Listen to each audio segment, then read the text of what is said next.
Good afternoon, thrill seekers. This is Phil Romanow at Forbes Realty in Fort Myers, Florida. I'm excited to speak with you today about a topic of instruction called cap rate.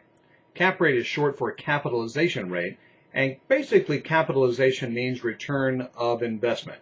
So here we're going to talk today so that when I send you properties, which will almost always include a financial snapshot, it'll be more meaningful and is a more useful tool for you to know about the value of the investment.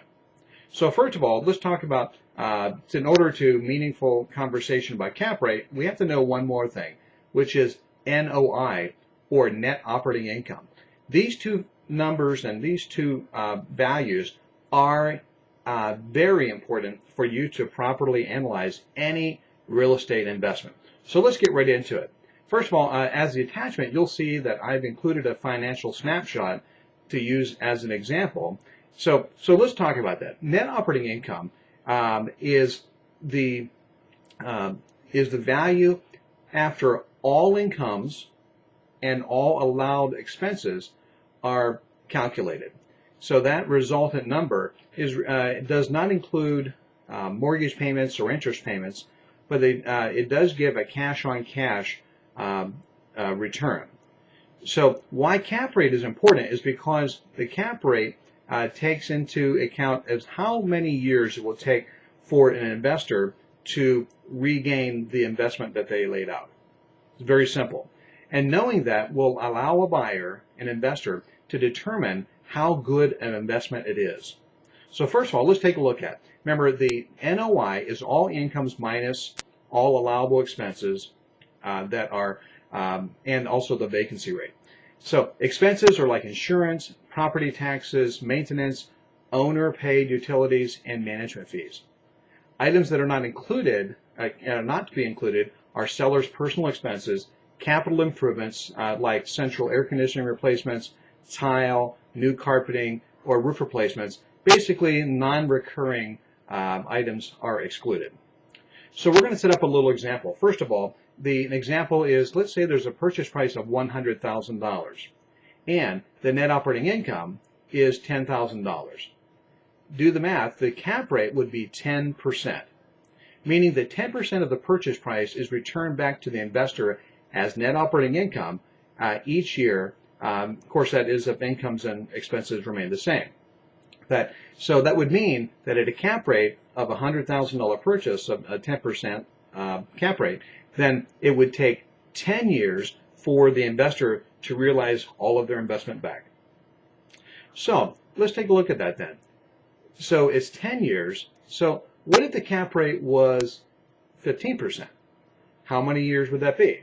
So simply put, take your piece of paper and your calculator out, calculate A is 100% return, so it's 100, divided by B, which is the cap rate, and which would be in this case 15, and C would equal C, or number of years. So we have 100% divided by 15 equals 6.6 years to return that. It's really simple. You can use this math simply and easily on any investment of real estate that you can produce a predictable income. Let's take a look at another example. Let's say there was an annual income of $30,000 and there was an annual expenses of $5,000. The net operating income would be $25,000. Let's say that the seller wanted to charge $400,000 for that property. In that case, the cap rate, $25,000, would be divided into $400,000, and that would equal 6%. So as you've seen, is that there are many things that can affect the cap rate: the sales price, income, and expenses. But see, there's two very important non-internal factors that can affect the sales price, and that is the criteria of the seller and the criteria of the buyer. And in this case, for the buyer, because the buyers determine value that's acceptable to them. So, for example, if the buyer may have a criteria of purchasing no investment property unless it has a 10% or higher capitalization rate. So with these criteria, with a net operating income of $25,000 and a cap rate of 10%, that the maximum that investor would be willing to pay for that property is $250,000 for that property. Now, that may irritate the seller, but is a property is only as valuable as a buyer's willing to pay. Wouldn't you agree? So then, remember, their rule of thumb is that sellers prefer a lower cap rate and buyers prefer a higher cap rate. Now, our average area for cap rate is about 8%. So for many investments over 8%, that means that there's a higher net operating income and a reasonably good purchase price.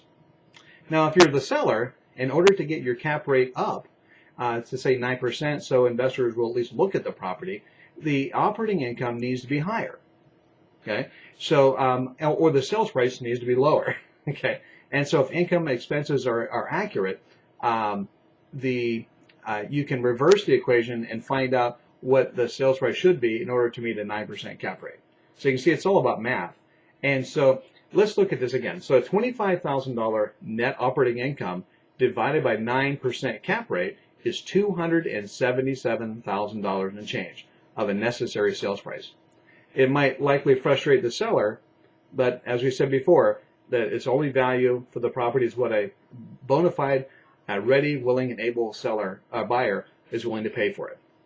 So that is, we can look at that at a sales price of $400,000 for our example is way overpriced for that investor.